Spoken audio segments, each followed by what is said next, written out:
አባቶች ጊዜ ወስዶ ያስቀምጡት ነገር ቆንጆ ይሆናል። ጊዜ ወስደው የተጠቀሙት ነገር መልካም ይሆናል። የሀገሬ ሰውም ሲናገር የረጋ ነገር ቅቤ ይወጣል፣ የረጋ ወተት ቅቤ ይወጣል። ረጋ አገልጋዮች፣ ፓስተሮች፣ መጋቢዎች ጸልዩ። ዝም ብላችሁ መድረክ ላይ አትውጡ።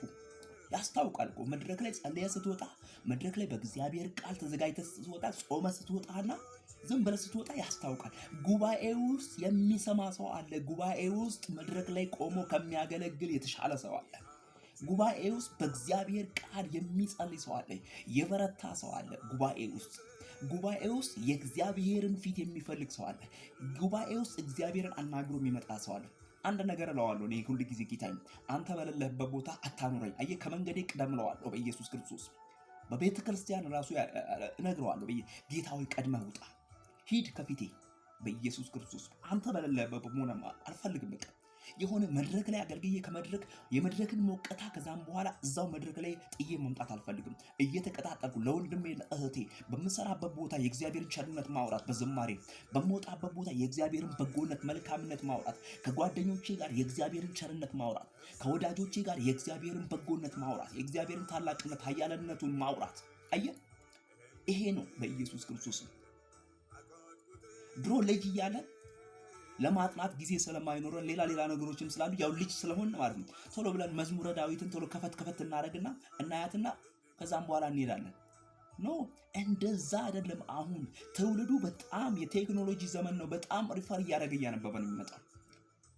የአዲስ ኪዳንን ዳሰሳ አንብቦ፣ የብሉይ ኪዳንን ዳሰሳ አንብቦ፣ ጎግል ላይ ሰርች አድርግ፣ ተዘጋጅበት፣ ጸልይበት። እግዚአብሔር ፍቅር ነው ብለህ እግዚአብሔር ፍቅር ነው ስትል የእግዚአብሔርን ፍቅር ተናገረው፣ ትንትና አድርገህ ተናገረው። አየህ፣ እንዲህ በለው የእግዚአብሔርን ፍቅሩ እንዴት ነው? የእግዚአብሔርን ፍቅር ንገረው፣ ለትውልዱ ንገረው። ኢየሱስ ክርስቶስ ይወዳ እግዚአብሔር ፍቅር ነው። ፍቅሩ እንዴት ነው? ልጁ ኢየሱስ ክርስቶስን በቀራንዮ መስቀል ላይ ሰጠ። ይሄ ብቻ አይደለም። አየህ፣ በሙሴ ጊዜ በሙሴ ወግ ላይ የአውራና የጠቦት ደም ሊያነጻ ያልቻለው ወይም ደግሞ አቅም ያለው ብር ያለው የሚከፍለውን አቅም ያለው ብር ያለው ይከፍለዋል፣ ይድናል፣ ይነጻል። ነገር ግን አቅም የሌለው መንጻት ስለማይችል እያለቀሰ እያነባ ከህመሙ ከበሽታው ጋር በዚያ ይኖራል። ነገር ግን እግዚአብሔር አምላክ ስላየ፣ እግዚአብሔር አምላክ ከባርነት ቀንበር ሊያወጣ ስለፈለገ፣ እግዚአብሔር አምላክ ቸርነትን በጎነትን ሊያደርግ ስለፈለገ፣ እግዚአብሔር አምላክ አንድያ ልጁን ኢየሱስ ክርስቶስን የሚወደውን ብቸኛ ልጁን በመስቀል ላይ ሰጠው። አየህ፣ ፍቅር ማለት ይሄ ነው። ፍቅር ይሄ ነው። ፍቅር በመስቀል ላይ የሚከፈል ውለታ። ፍቅር የተረገመ ሆነ። ፍቅር ስለኔ ሲል ወደ ቀራንዮ ወረደ። ፍቅር ስለኔ ሲል ወደ ጎልጎታ ወጣ። ፍቅር ስለኔ ሲል በቀራንዮ መስቀል ላይ ተሰቀለ። ፍቅር ስለኔ ሲል እሱ ሆነ። እኔ ሁሉን እንዳገኝ እርሱ ሁሉን አጣ። ፍቅር እግዚአብሔር ነው። ስለዚህ ይህ የእግዚአብሔር ፍቅር በኔ በልጁ በመስፍን በቤቱ በሀገሩ በትውልዱ በቤቱ በንብረቱ ላይ ሊሆን ይገባል ብለን የእግዚአብሔርን ፍቅር በደንብ ማብራራት አለብን።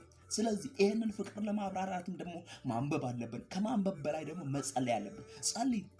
ብዙ የእግዚአብሔር ሰዎችን ብታያቸው በአሜሪካ፣ በአውሮፓ፣ በዓለም ዙሪያ ሁሉ የነበሩት መጽሐፍ ቅዱስ እዚህ ላይ የነበሩ ሰዎች ጸልየው ነው ትርፍን ያገኙ፣ ውጤታማ የሆኑ ጸልየው ነው። ጉባኤ ውስጥ ትልቅ ሰው አለ። ጉባኤ ውስጥ የሚጸልይ ሰው አለ። አንተ ከወንድምህ ጋር እዛ ስትብላላ የሚታዘብ ሰው አለ ጉባኤ ውስጥ። አየህ፣ ወንድምህ ላይ ጠላት ሆነህበት ወንድምህ እንዳያገለግል መንገድ ስትዘጋ እግዚአብሔር ጉባኤ ውስጥ ሰው አለ፣ ይታዘባል። እንዴ እነዚህ ምንድን ነው እንደዚህ የሚሆኑት ይላል። እግዚአብሔር አምላክ ከህግ ያለፈ ነው፣ ከዶክትሪንም ያለፈ ነው። አየህ፣ ትውልዱ እየነቃ እየመጣ ትውልዱ የእግዚአብሔርን ቃል እየገለጠ ትውልዱ የእግዚአብሔርን ቃል እያነበበ ነው። እንዴ አንተ ምሳሌ ሆን እንጂ ፍቅር ሳትሰጥ እንዴት ስለ ፍቅር ትሰብካለህ? እምነት ሳይኖርህ እንዴት ስለ እምነት ትሰብካለህ? ትዳር ሳይኖርህ ስለ መልካም ትዳር እንዴት ትሰብካለህ? ነውር ነው፣ አይደረም። ያልኖሩበትን ማውራት ይሄ ከባድ ነው። የኖርንበትን እንድናወራ ጌታ ይርዳ። ጌታ ለዘላለም ይባረክ።